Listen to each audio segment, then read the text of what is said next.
Manteau extra large, manches démesurées qui masquent les mains, coupe ample et confortable.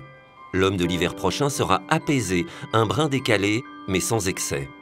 L'Américain Rick Owens, à l'instar de ses confrères français et internationaux présents à Paris pour la semaine de la mode masculine, recherche avant tout la sérénité.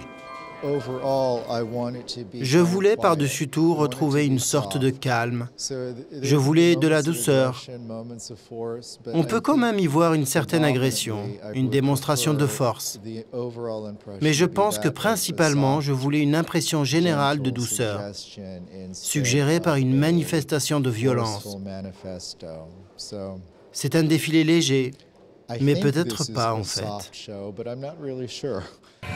Léger ne voulant pas dire banal, insipide ou médiocre, Rick Owens a un secret pour cultiver sagesse et quiétude.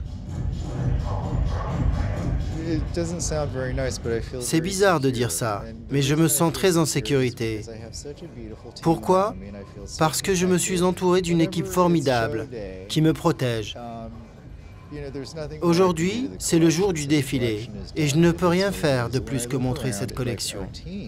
Et quand je regarde l'équipe autour de moi, comment ils sont beaux, créatifs et intelligents, je deviens paternel. C'est un vrai plaisir ces journées-là. La sécurité. Après les attentats du 13 novembre, la question s'est posée pour les milliers de journalistes et d'acheteurs qui envahissent la capitale pour assister au défilé, mais aussi pour se rendre dans les showrooms, poumon commercial des échanges internationaux. On sent quand même que les meilleurs acheteurs et les meilleures équipes d'acheteurs internationaux, asiatiques sont quand même au rendez-vous et même américains. Mais ils ont réduit effectivement leurs équipes pour les déplacements. Maintenant, ils sont obligés de rester au courant et de pouvoir rencontrer les collections et préparer leur période d'achat et leur budget. Donc ils viennent quand même à Paris. Issey Miyake ne raterait pour rien au monde Paris. Adepte des voyages, Yusuke Takahashi, le directeur artistique de la Griffe, revient de Mongolie, pays de nomades et de chevaux. Avant, pour nous déplacer, nous montions à cheval. Et les vêtements étaient expressément conçus pour ce type de transport. Aujourd'hui, nous n'avons plus besoin de chevaux. Mais j'ai quand même voulu créer des vêtements fonctionnels pour le monde urbain, qu'ils se déplacent en avion ou à vélo.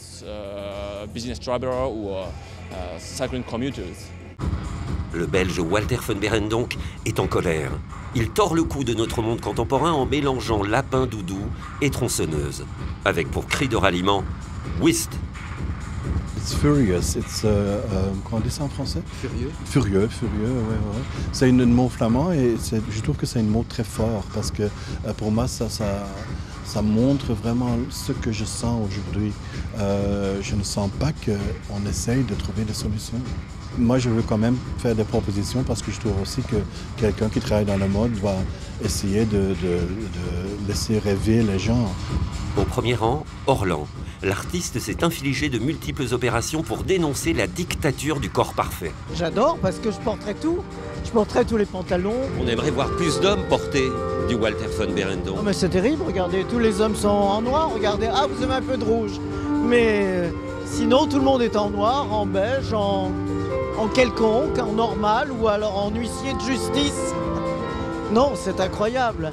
C'est incroyable que ça passe pas plus de partout dans la rue. Ça serait tellement beau si tout le monde était coloré.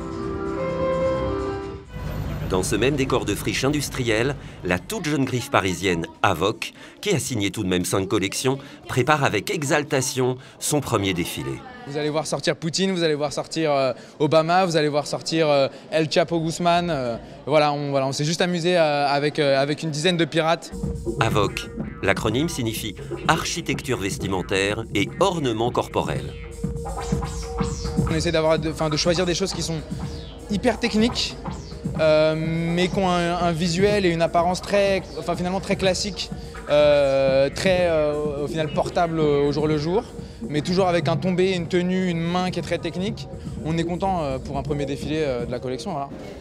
Vainqueur du prix Woolmark, le duo australien Strateas Carlucci, composé d'un grec et d'un italien, joue également avec les matières et les contradictions.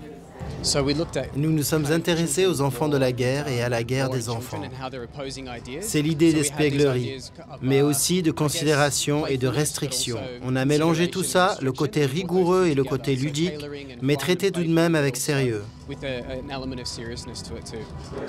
Pour conclure, les jeunes écoliers ont pu le miter de Raf Simons. Tout est trop grand chez eux ou trop court. Raf Simons a quitté Dior, il se consacre aujourd'hui à ses collections personnelles. Si je les avais, je les porterais à la maison, bien sûr. C'est chaud, c'est utile, c'est confortable. On est à l'aise, on n'est pas serré. Porter des vêtements confortables, qu'est-ce que vous voulez de plus? Mais peut-être ne faut-il pas attendre l'hiver prochain pour porter du maxi. Les vêtements, c'est comme les idées.